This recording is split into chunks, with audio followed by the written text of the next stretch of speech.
बहुत पुराने वक्तों की बात है, जब गांव छोटे, दिल बड़े और रिश्ते सच्चे हुआ करते थे। उस जमाने में एक गांव था जिसके किनारे पुराना सा बरगद का दरख्त खड़ा था। लोग कहते थे कि ये दरख्त सैकड़ों साल पुराना है और इसने कई नस्लों की कहानियां देखी हैं। इसी गांव में रहमत नाम का एक बूढ़ा किसान रहता था। उसके पास न ज्यादा जमीन थी न दौलत, मगर उसका दिल सोने जैसा साफ था। वो हर सुबह सूरज निकलने से पहले जागता, खेतों का रुख करता और अल्लाह का नाम लेकर मेहनत में जुट जाता। रहमत का एक ही बेटा था, सलीम। वो जवान था मगर सब्र और मेहनत में अपने बाप जैसा ही था।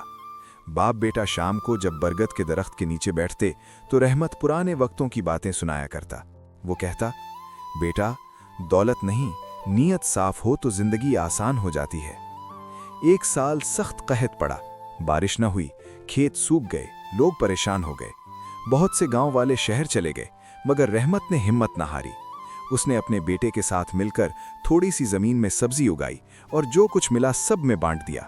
वक्त गुजरा, अल्लाह ने करम किया, बारिशें हुईं, जमीन फिर हरी हो गई। गांव के लोग वापस लौटे तो देखा कि रहमत आज भी वैसा ही है, सादा, साबिर और दूसरों का ख्याल रखने वाला। लोगों ने उससे सबक सीखा कि पुराने वक्तों की असल दौलत सच्चाई, मेहनत और आपस का प्यार था।